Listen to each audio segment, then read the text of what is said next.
नमस्कार दोस्तों, BNA network के यूट्यूब चैनल पर आपका स्वागत है। मैं हूं कुलभूषण।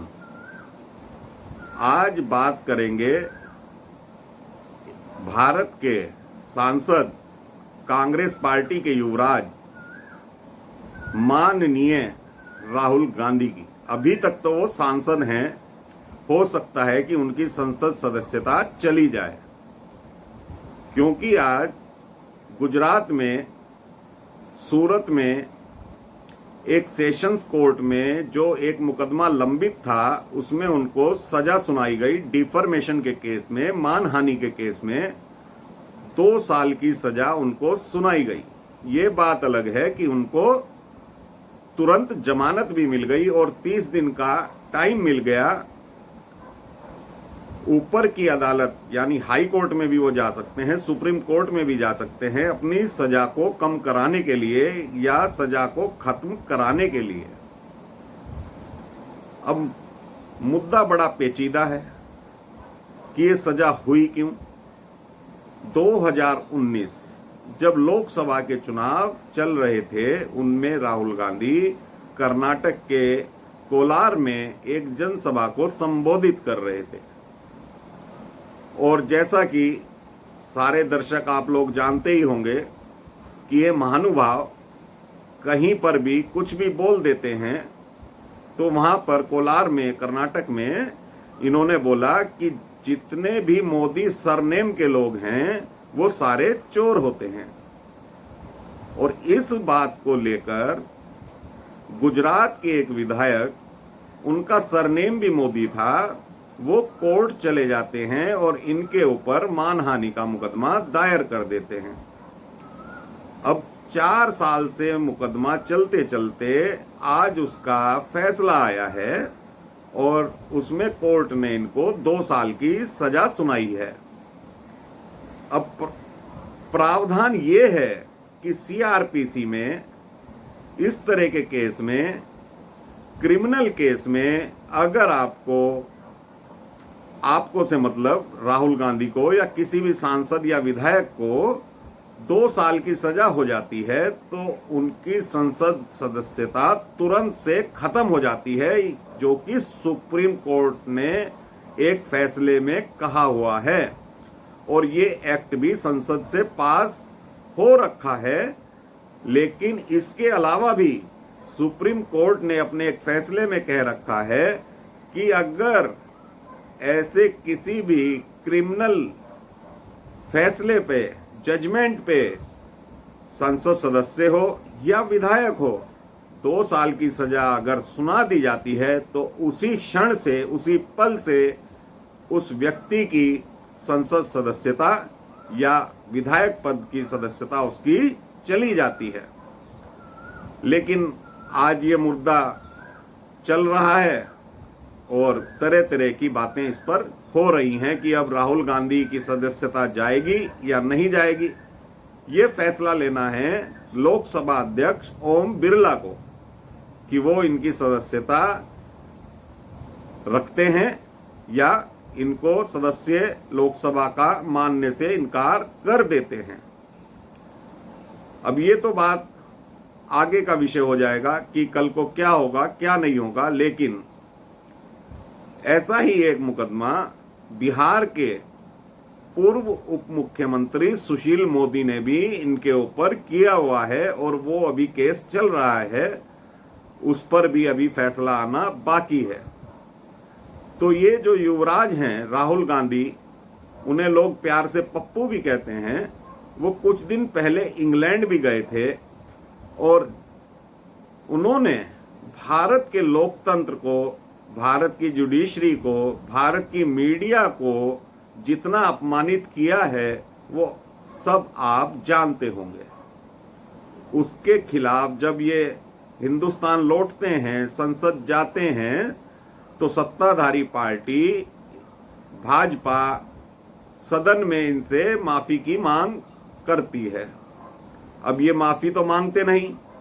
जब भाजपा के लीडर कह रहे थे कि राहुल गांधी ने विदेश में जाकर हिंदुस्तान का अपमान किया है तो इनको माफी मांगनी चाहिए, तो इनका स्टेटमेंट आता है कि मैं सावरकर नहीं हूं, माफी नहीं मांगूंगा।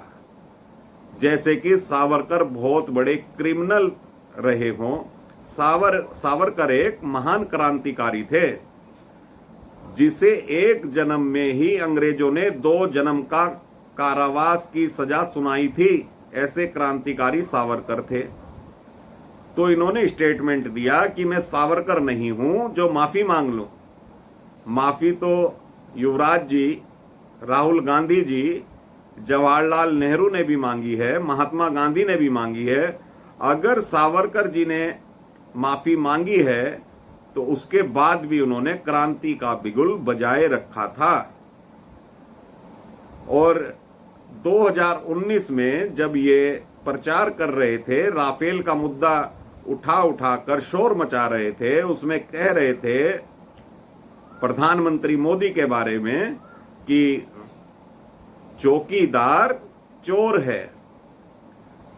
अब ये जब मुकदमा सुप्रीम कोर्ट तक गया तो सुप्रीम कोर्ट ने राहुल गांधी को उसमें दोषी पाया और सुप्रीम कोर्ट ने कहा राहुल गांधी को माफी मांगनी पड़ेगी। इनकी तरफ से पेश हुए थे अभिषेक मनु सिंघवी, जो कांग्रेस के वरिष्ठ लीडर भी हैं और सुप्रीम कोर्ट के वरिष्ठ अधिवक्ता भी हैं।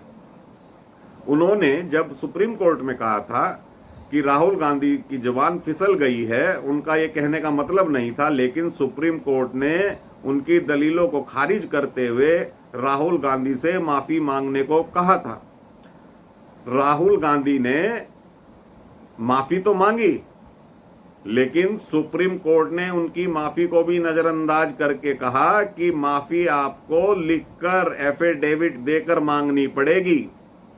तो राहुल गांधी जी, आपने लिखकर एफिडेविट देकर सुप्रीम कोर्ट में हलफनामा दिया है कि मैं चौकीदार चोर नहीं कहूंगा, मुझसे गलती हुई, मुझे माफ कर दीजिए, माननीय न्यायाधीश मुझे माफ कर दीजिए, मुझ पर कृपा कीजिए।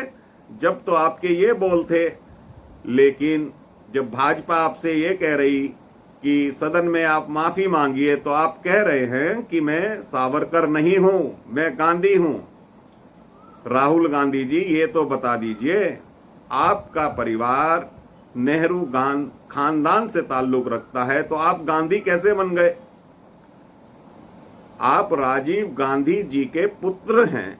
राजीव गांधी भी गांधी नहीं है, आप भी गांधी नहीं हैं। इंदिरा गांधी, जो राजीव गांधी की माता जी थी, उन्होंने फिरोज नामक व्यक्ति से शादी करी थी, जो कि एक पारसी मुसलमान थे। फिरोज जहांगीर था उनका नाम, फिरोज जहांगीर शाह। उनसे उन्होंने शादी की थी इंदिरा गांधी जी ने। उनके पुत्र थे राजीव गांधी। ये तो उस वक्त महात्मा गांधी ने उनको अपना सरनेम दे दिया था, इसलिए उनका नाम फिरोज गांधी पड़ गया। और इसीलिए आज तक उस गांधी वर्ड का, उस गांधी सरनेम का आप ढिंडोरा पीटते हो कि मैं गांधी हूं। और आज भी जब ये सजा सुनाई गई सूरत में, तो इनका एक वक्तव्य आता है ट्विटर पे कि मैं सत्य और अहिंसा का पुजारी हूं। आप कौन से सत्य के पुजारी हैं राहुल गांधी जी? क्या भारत में लोकतंत्र खत्म हो गया है जो आप इंग्लैंड में बोलकर आए हो? अगर ये लोकतंत्र भारत में ना होता तो आपको भारत में आते ही गिरफ्तार कर लिया जाता। अगर भारत की जुडिशरी, अगर भारत की मीडिया और भारत का लोकतंत्र मोदी साहब अपने कब्जे में कर लेते तो आपके इंटरव्यू ना होते, आपकी जुबान तक नहीं खुलती। और कुछ दिन पहले आपके एक प्रवक्ता हैं सुरजेवाला साहब, वो ये कह रहे थे मोदी तेरी कब्र खुदेगी। तो लोकतंत्र है जब भी आप इतनी बातें, आपके प्रवक्ता इतनी बातें बोल सकते हो। अगर लोकतंत्र नहीं होता तो आप सीख चौके पीछे होते। मणिशंकर अय्यर आपके ही प्रवक्ता हैं। ये कौन सी संस्कृति है राहुल गांधी जी? कितनी राजनीति में भी थोड़ी बहुत नैतिकता होनी चाहिए, मर्यादा होनी चाहिए। और आप तो अपने आप को युवा कहते हो, तो आपके अंदर तो संस्कार होने चाहिए। आपके प्रवक्ता, आपकी पूरी पार्टी कभी मोदी को नीच कह देती है, कभी बिच्छू कह देती है, कभी रावण कह देती है, और यहां तक कि मणिशंकर अय्यर तो उसे चाय वाला तक भी बोल चुके हैं। जब 2013 में जब मोदी प्रधानमंत्री नहीं बने थे, भाजपा ने यह तय किया कि प्रधानमंत्री पद के लिए नरेंद्र मोदी का नाम नियुक्त किया जाता है, तो कुछ दिनों बाद कांग्रेस का एक अधिवेशन होता है ताल कटोरा स्टेडियम नई दिल्ली में। तो वहां पर मणिशंकर अय्यर साहब कहते हैं कि एक चाय वाले को प्रधानमंत्री पद का दावेदार बना दिया है भाजपा ने, उनको हम इस स्टेडियम के बाहर ही स्टॉल लगवा कर देंगे और वो यहीं चाय बेचेंगे, क्योंकि इस जन्म में चाय वाला या मोदी प्रधानमंत्री नहीं बन सकता। तो मणिशंकर अय्यर साहब हो या राहुल गांधी साहब हो, आप देख लीजिए इसी जन्म में और उसी चुनाव में 2014 में ही प्रधानमंत्री नरेंद्र मोदी ही बने थे। तो राहुल गांधी जी, मर्यादा भी रखिए, संयम भी रखिए। अगर आप ही नहीं रखेंगे तो जो आपके निहित कार्यकर्ता कार्य करते हैं वो भी आप ही का अनुसरण करेंगे, जो कि लोकतंत्र में तो गलत है। अब देखिए, डायरेक्ट तो नरेंद्र मोदी आपके ऊपर कोई एक्शन नहीं लेते। अगर छोटे मोटे कार्यकर्ता या विधायकों ने आपके ऊपर केस कर दिया, और ये केस डिफर्मेशन का केस राहुल गांधी जी आपके ऊपर कई जगह चल रहा है, कई मामलों में आपकी वाणी पे संयम नहीं है, इसी वजह से चल रहा है। तो दर्शकों, ये विचार आपको करना होगा। अगर हिंदुस्तान में लोकतंत्र रखना है तो ऐसे नेताओं को आपको संसद में नहीं भेजना चाहिए जो अपनी नैतिकता और मर्यादा को भूल जाएं। कभी मोदी साहब तो आपको कुछ नहीं कहते, अगर वो आपकी किसी बयान पर बोलते भी हैं तो सिर्फ व्यंग्य करते हैं, आपका कहीं नाम नहीं लेते, क्योंकि आप तो युवराज हो। आप तो ये सोचकर इस देश में राजनीति कर रहे हो कि जो आपका परिवार है या खानदान है वो 1947 से प्रधानमंत्री बनता आया है, लेकिन अब नहीं बन पा रहा है, तो वही कुलबुलाहट आपको खाए जा रही है, आपकी वाणी के संयम को खाए जा रही है। तो इसी वजह से आपका नियंत्रण अपने आप से ही हट चुका है। कुछ दिन पहले आपने अपने आप को तपस्वी बोला था कि मैं तो तपस्वी हूं। आप जब भारत जोड़ो यात्रा निकाल रहे थे तो आप कह रहे थे मैं तो नफरत के बाजार में प्यार की दुकान लगाने आया हूं। तो कौन सा प्यार था ये राहुल गांधी जी कि मोदी सरनेम वाले चोर होते हैं।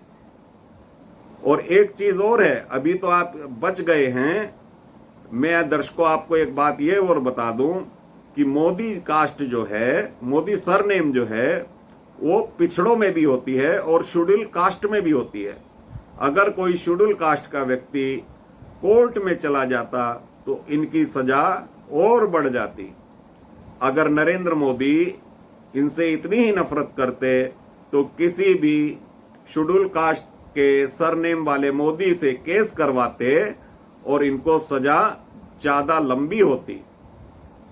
अब विषय ये बनता है कि अब ये सांसद रहेंगे या नहीं रहेंगे। अगर इनकी सजा 2 साल ही रहती है तो ये 2024 का भी चुनाव नहीं लड़ पाएंगे। और इनकी सजा मान लीजिए हाई कोर्ट या सुप्रीम कोर्ट कम कर देता है तो मेरी नजर से कम इनकी सदस्यता तो अब चली ही जाएगी। तो दर्शकों, आज के लिए मेरा यही कंटेंट आपके सामने था, यही विचार मैंने अपने रखे आपके सामने। आपको पसंद आए तो लाइक कीजिए, वीडियो को शेयर कीजिए और प्लीज सब्सक्राइब जरूर कर लीजिए। अगली बार जब मिलेंगे नए मुद्दे के साथ मिलेंगे। धन्यवाद। जय श्री राम। भारत माता की जय।